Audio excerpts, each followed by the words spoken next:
Rusiya ordusunda və Z blogerlər arasında xeyli vaxtı kreditlə qələbə adlı bir anlayış dolaşır. Bu o deməkdir ki, əvvəlcə yerlərdəki komandirlər raport, mükafat, orden xatirinə bir yaşayış məntəqəsinin güya işğal edildiyi barədə baş qərargaha, oradan da baş qərargah rəisi Valeri Gerasimov Vladimir Putinə məruz edir. Putin də çıxıb fəxrlə bu qələbəni elan edərək qərbə və dünyaya meydan oxuyur. Əslində isə həmin yaşayış məntəqəsi, kənd, qəsəbə, şəhər hələ işğal olunmayıb. Ya onun uğrunda döyüşlər gedir, ya da ora tərəflərin heç birinin tam nəzarətində olmayan boz zonadır. Bundan sonra isə Rus komandirlər artıq elan olunmuş, əslində isə kreditə götürülmüş qələbəni təmin etmək üçün nə yolla olursa olsun, əskərləri ət maşınına göndərməklə həmin məntəqələri işğal etməyə çalışırlar. Bu da daha böyük itkilərə səbəb olur. İndi həmin mənzərə Xarkov vilayətinin Kupyansk şəhəri ətrafında müşahidə olunur. Şəhər 2022-ci ilin əvvəlində bir dəfə işğal edilib, lakin həmin ilin ayızında Ukraynanın əks hücum kampaniyası zamanı azad olunub. Son 2 ilə yaxın müddətdə isə Ruslar onu yenidən işğal etmək üçün əlindən gələni edirlər. Artıq 2 aya yaxındır ki, Rusiya hərbi siyasi rəhbərliyi müxtəlif səviyyələrdə Kupyanskın işğal edildiyini bəyan edir, səsküylü bəyanatlar verirlər. Son 1 aya yaxın müddətdə isə şəxsən Vladimir Putin bir neçə dəfə Kupyanskın Rusların tam nəzarətində olduğunu bəyan edib. Lakin Ukrayna prezidenti Volodymyr Zelenskinin dünən Kupyanska getməsi, oradan video və bəyanat yayımlaması Kremli yumşaq desək mat qoyub.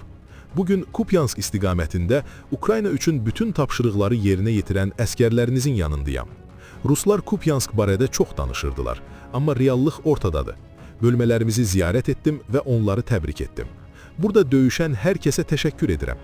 Müstəqil ekspertlərin bildirdiyinə görə Zelenskinin video paylaşdığı nöqtə Kupyanskın tam girəcəyindədir və bu nöqtədən təxminən 1,5-2 kilometr məsafədə şəhərin içində mühasirəyə salınan Rus hərbi bölmələri ilə döyüşlər gedir. Beləliklə məlum olub ki, Kupyanskda Ukrayna yox, Rus ordusu mühasirəyə düşüb. Ukrayna tərəfinin rəsmi məlumatına görə şəhərdə təxminən 200 Rusiya əskəri ilişib qalıb və onların yerüstü təchizat yolları tam kəsilib. Məlumata görə Ukrayna müdafiə qüvvələri Kupyanskın şimal-qərb hissəsini tam nəzarətə götürüb. Etibarlı mənbə kimi tanınan Dipstat monitoring layihəsinə görə əməliyyat davam edir, çünki mühasirədəki Ruslar hələ də şəhər mərkəzində mövqeylərini saxlayırlar. Ukrayna silahlı qüvvələrinin uğurlu hərəkətlərini təsdiqləyən xeyli görüntülər internetdə artıq mövcuddur. Ona görə də müzakirə etmək üçün təhlükəsiz olan məlumatları dərc edirik. Analitiklər qeyd ediblər ki, əməliyyat blok xəttinin yaradılması və şəhərdəki Rusiya silahlı qüvvələri qarnizonunun əsas qüvvələrdən kəsilməsi ilə başlayıb. Müdafiə qüvvələri tez bir zamanda Radkavka və Kondraşovkanı azad edib, həmçinin Glubovka üzərində atəş nəzarətini ələ keçirib. Bundan sonra Maskalevka və Kupyanskın şimal-qərb hissəsi təmizlənib. Ukrayna mətbuatı Ukrayna silahlı qüvvələrinin şəhər mərkəzindəki Rus qoşunlarını müəyyən etməyə və məhv etməyə davam etdiyini bildirir. Putin hələ ötən ayın sonunda Qırğızistanda keçirilən sammitdə mikrofonlar qarşısında özündən razı, yekəxana tərzdə bəyan etmişdi ki, Kupyansk tamamilə Rusiyanın nəzarətindədir. Bildiyimiz kimi oradakı düşmən qüvvələri tamamilə məhv edilib, şəhər tamamilə bizim əlimizdədir və Oskol çayının sol sahilində daha 15 batalyon, 3500 nəfərlik heyət mühasirədədir. Bəzi komandirlərimiz oradakı Ukrayna silahlı qüvvələrinin əskərlərinin artıq bomuş kimi göründüyünü deyirlər. Bu zarafat deyil. Təsəvvür edin, orada 3500 nəfər var. Oraya pilot sit təyyarə ilə yemək, köhnəlmiş forma və sursat atmaq bu mümkün deyil. Bilmirəm, həftələrdir ki, bu vəziyyətdədirlər. İndi demək olar ki, karantindədirlər. Putin əlavə etmişdi ki, Ukrayna Rusiyanın tələblərinə riayət etməsə, digər şəhərləri də Kupyanskın aqibəti gözləyir.